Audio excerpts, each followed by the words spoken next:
मुंबई के एक म्यूजियम में दुनिया की सबसे खूबसूरत पेंटिंग डिस्प्ले के लिए आई थी। बहुत लोग उस पेंटिंग को देखने के लिए म्यूजियम पहुंच जाते हैं। इतनी प्यारी पेंटिंग आज तक लोगों ने नहीं देखा था। लेकिन अगले दिन सुबह जब म्यूजियम खुलता है तो पेंटिंग गायब रहती है। म्यूजियम का ओनर केस सॉल्व करने के लिए डिटेक्टिव मेहुल को बुला लेता है।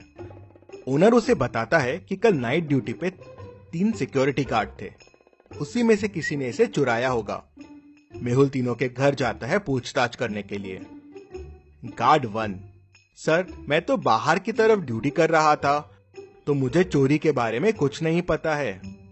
एक बार बस अंदर गया था गार्ड 2 से हाय हेलो करने। गार्ड 2: सर, मैं तो अंदर ड्यूटी कर रहा था, लेकिन मैंने पेंटिंग पे ध्यान ही नहीं दिया, तो मुझे पता ही नहीं चला कि पेंटिंग कब चोरी हो गई। गार्ड 3: सर, मैं तो बाहर ड्यूटी कर रहा था, एक बार बस अंदर गया था वॉशरूम के लिए। मेहुल तुरंत समझ जाता है कि चोरी किसने की है, कैसे। क्या आप सोच के देख के बता सकते हैं? चाहिए तो आप वीडियो को रिपीट कर सकते हैं।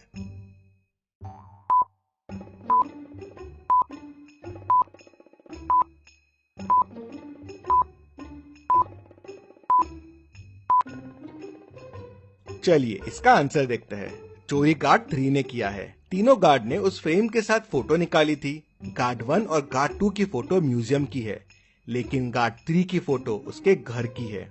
मतलब उसने चोरी करके फोटो को घर पे लाया है। मेहुल उसे पकड़ लेता है। मेहुल की समझदारी के लिए जल्दी से वीडियो को लाइक कर दीजिए। चलिए अगली पहेली देखते हैं।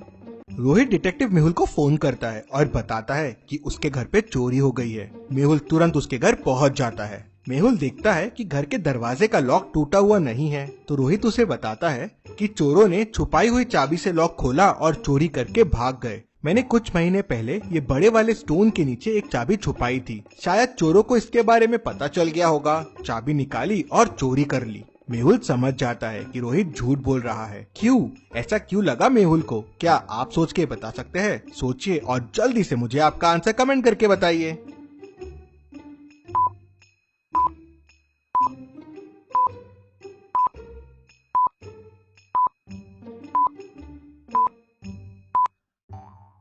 चलिए इसका आंसर देखते हैं। अगर इतने बड़े स्टोन को कोई गार्डन में रखेगा तो उसके नीचे घास नहीं होगी, लेकिन इस स्टोन के नीचे वैसी ही घास है जो बाकी पूरे गार्डन में है। मतलब ये स्टोन अभी अभी यहाँ रखा हुआ है। मेहुल समझ जाता है कि एक झूठी चोरी है और रोहित झूठ बोल रहा है। चलिए अगली पहेली देखते हैं। मैडम क्लास में पढ़ा रही होती है, तभी उन्हें खर्राटे लेने की आवाज आती है। मैडम पलट के देखती है तो सारे बच्चों की आंखें खुली हुई होती है। मैडम फिर पढ़ाने लगती है, लेकिन उन्हें वापस खर्राटों की आवाज आती है। मैडम पलट के बच्चों को देखने लगती है और समझ जाती है कि चारों में कोई सो रहा है, पर आंखें तो चारों की खुली है। फिर कौन सो रहा है? क्या आप ध्यान से देख के बता सकते हैं? सोचिए और मुझे आपका आंसर कमेंट करके बताइए।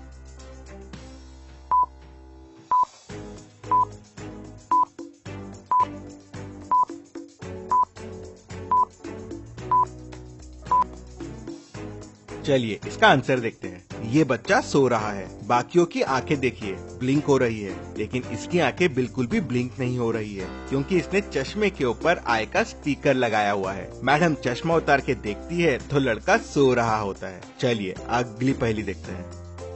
रोहन रास्ते से जा रहा था, तभी कोई अचानक उसके पीछे से आया, उसे जोरों से धक्का दिया और भाग गया। रोहन उसको अच्छे से देख नहीं पाया। मेहुल वही पास में खड़ा था तो तुरंत उसके पास पहुंच जाता है। वो मेहुल को बताता है कि मैं उसे अच्छे से देख नहीं पाया, लेकिन वो यहाँ से सीधा भागा है। उसने एक हैट पहनी हुई थी, सनग्लासेस लगाए हुए थे, शूज पहने हुए थे और जैकेट पहना था। मेहुल उस आदमी को पकड़ने के लिए उसी डायरेक्शन में दौड़ने लगता है और एक कॉफी हाउस के सामने पहुंच जाता है। वहाँ उसे एक जैकेट, एक सनग्लास और एक हैट बाहर पड़ी हुई मिलती है। तो मेहुल को लगता है हो सकता है ये आदमी जरूर इस कैफे में घुसा है। मेहुल कैफे के अंदर जाता है तो उसे वहाँ 5 लोग दिखते हैं। क्या आप इन 5 को देख के बता सकते हैं वो आदमी कौन है? सोचिए और मुझे आपका आंसर कमेंट करके बताइए।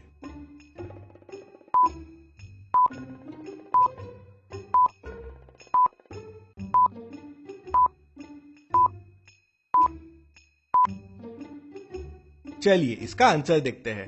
पहले वाले ने जैकेट पहना हुआ है तो ये तो नहीं हो सकता। दूसरे वाले ने सनग्लासेस पहने हुए हैं, तो ये भी नहीं हो सकता। तीसरे वाले ने हैट पहनी हुई है, तो ये भी नहीं हो सकता, क्योंकि ये तीनों चीजें तो उस आदमी ने बाहर फेंक दिया था।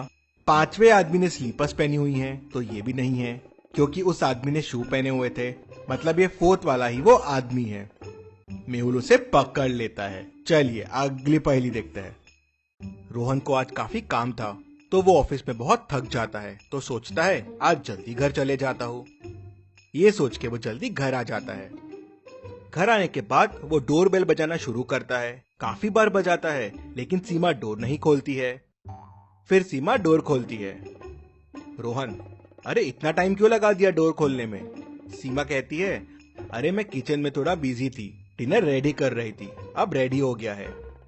रोहन अंदर आता है और सीमा से कहता है, अरे सीमा जल्दी खाना लगा दो, आज मैं बहुत थक गया हूँ।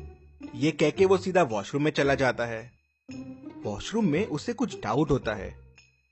वो बाहर आता है और सीमा को कहता है कि मैं तुम्हें डाइवोर्स दे रहा हूँ। ऐसा क्या देखा रोहन ने बाथरूम में? ध्यान से सोचिए और मुझे आपका आंसर कमेंट करके बताइए।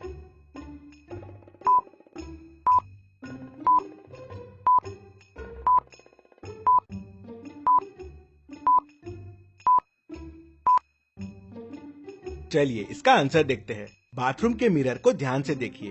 पूरे मिरर में पानी के वेपर्स है, मतलब अभी अभी कोई बाथरूम में नहा रहा था।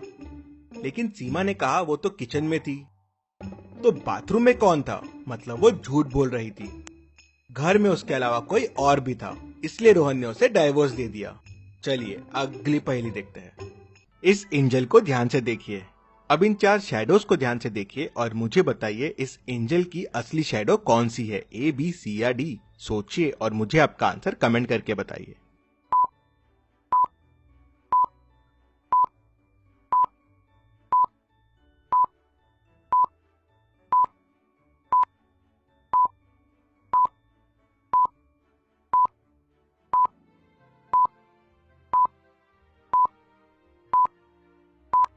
चलिए इसका आंसर देखते हैं। ए के ऊपर रिंग नहीं है, बी के हाथ में बो नहीं है, डी को फेदर नहीं है, तो असली शैडो है सी। चलिए अब इस परी को ध्यान से देखिए और मुझे बताइए इसकी असली शैडो कौन सी है, ए, बी, सी या डी? सोचिए और मुझे आपका आंसर कमेंट करके बताइए।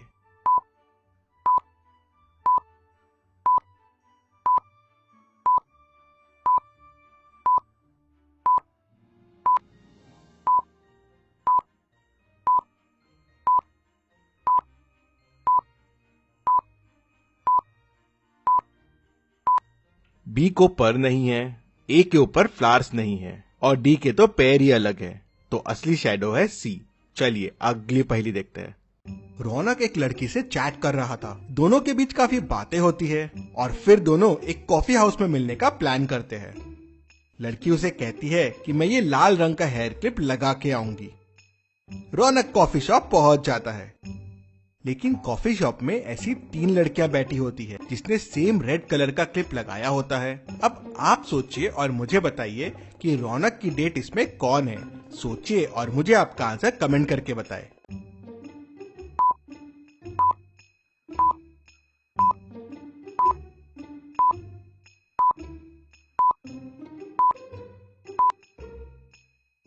चलिए इसका आंसर देखते हैं। टेबल 3 पे 2 कॉफी रखी हुई है, मतलब लड़की ऑलरेडी किसी के साथ आई है। टेबल 2 की लड़की डेट के लिए नहीं आई है, वो ऑलरेडी आधी कॉफी पी चुकी है और बुक पढ़ रही है। उसे कैफे में कोई और चीज में इंटरेस्ट नहीं है। टेबल 1, ये लड़की रौनक की डेट है। रौनक उसके पास जाता है और दोनों एक दूसरे को पहचान लेते हैं। चलिए अगली पहेली देखते हैं। इन चारों लड़कों को ध्यान से देखिए और मुझे बताइए चारों में कौन बड़ा मूर्ख है? सोचिए और मुझे आपका आंसर कमेंट करके बताइए।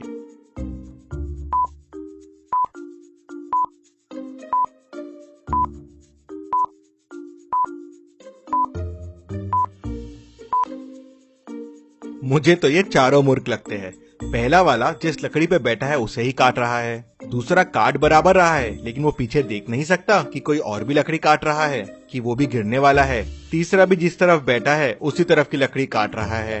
और चौथे को दिख रहा है कि तीसरा वहाँ बैठा है फिर भी लकड़ी काट रहा है। मुझे तो चारों मूर्ख लगते हैं और डी वाला सबसे बड़ा मूर्ख लगता है। आपको क्या लगता है मुझे कमेंट में बताइए और ऐसी और पहेलियों के लिए चैनल को सब्सक्राइब करके बेल आइकन प्रेस कर दीजिए। Thank you.